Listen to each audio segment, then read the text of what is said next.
Last year, the New York Knicks found a diamond in the rough in Mitchell Robinson, their second-round selection. How good could this guy be? I think he's just getting started.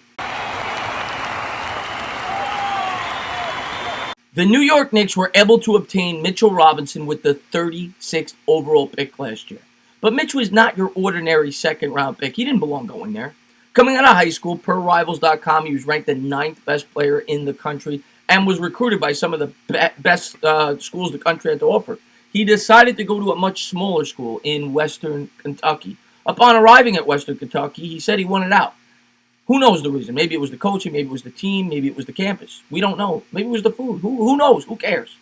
He wanted out, and he decided to try to transfer to Kansas, which is one of the best schools in the country who had given him an offer. But per NCAA rules, they said he would have to probably sit out a year if he decided to transfer. Which is when Mitch said, you know what, I'm not going to go to college. I'm going to prepare for next year's NBA draft, and he took the unconventional route. Most players, of course, spend a year in college. Mitch did not do so. He prepared for the draft, and because of that, his stock plummeted a bit. Most people said he would be a mid-first round pick.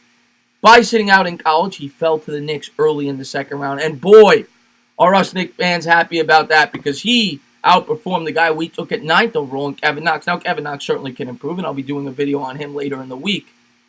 But Mitch last year took the league by storm. He received second all-rookie honors. And when you factor in the fact that he didn't really get starters minutes until the last 30 games of the year or so, that is pretty impressive. For the year last year, in 66 games, Mitch averaged just over 7 points, almost 7 rebounds, and 2.4 blocks a game, which was good for second in the league, which is insane when you take into account that he only averaged about 20 minutes a contest. Now, once he started to receive more minutes over those last 30 games, Mitch was incredible when it comes to shot blocking. In terms of scoring the basketball, he averaged about 10 points during that stretch and 9 rebounds, posting 10 double-doubles in that 30-game stretch. The blocks were what was most impressive and is what separates him from a lot of players. This guy would have led the league in blocks last year had he been getting those minutes over the course of the full season. To finish second is insane. And during that 30-game stretch, he had a 29-game stretch in a row where he had 2 blocks or more. To put that in perspective, there were only 5 players in the league last year, him being one of them. So only 4 other players that averaged 2 blocks or more.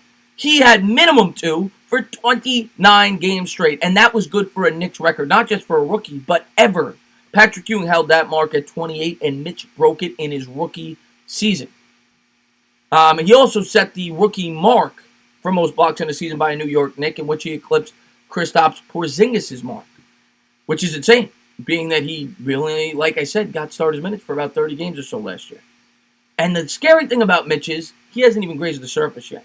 Last year, I believe he also would have led the league in field goal percentage had he had enough opportunities. You know, he didn't take a lot of shots, being that he did not receive a lot of minutes early in the year, but he shot almost 70% from the field. Very Tyson Chandler-like. We remember when Tyson Chandler, of course, won Defensive Player of the Year for the New York Knicks and gave us a few very good years.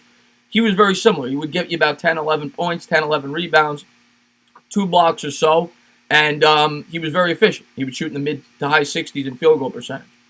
Mitchell was very similar to Tyson Chandler. The scary part is it was just his rookie year, and his offensive game is still limited, much like Tyson Chandler's was as a guy near the rim. But if you go back and look at Mitch's scouting report and you look at his high school tape, Mitch has the potential ability to step back and shoot it. Now, I don't know if he's going to be a three-point shooter, but I think he could add to his offensive repertoire. I think he is capable of hitting a 15-foot jumper in the future. Not saying he might, maybe he will never develop that at the NBA level, but I think he has that possibility.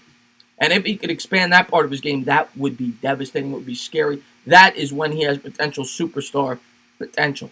But in terms of being a defensive player, I think he's got to be one of the front runners this year to win Defensive Player of the Year. I could see him easily averaging 3 blocks a game, and I think he is going to soar this year. The only thing that could hold Mitch back this year is playing time and getting into foul trouble. That is what you worry about. I'm not too worried about the playing time now. We may be bringing in Marcus Morris, but I think Mitch has to be out there for his shot-blocking presence alone. He is by far the best shot blocker, not just on the Knicks, but probably in the NBA. To be second in the league last year and only play 20 minutes a game is scary. And this guy, the sky's the limit in terms of a defensive presence. I think he'll win multiple Defensive Player of the Year awards. That's how good I think this guy could be. He's got to worry about foul trouble. Of course, he's displayed that in Summer League. He had 7 fouls in last night's game, and he tends to pick up ticky-tack fouls because he's aggressive. You see this guy trying to block shots at the three-point line as a 7'1" player, and a lot of times he comes up with them. Last year, I think he averaged a block on almost 9% of his opponent's two-point attempts, in which he had an opportunity to block a shot, which is crazy. But Mitch, the blockness monster, as they call him, I think is in for a big season and a big career as a New York Knick, and a guy that we certainly should hold on to and be one of the cornerstones that we build this team around. I'd like to get your guys' thoughts in the comments below. How good do you think Mitchell Robinson can be? I think the sky's the limit. But as always, if you liked what you watched, please subscribe, drop a comment, maybe give me a little thumbs up. Cheers.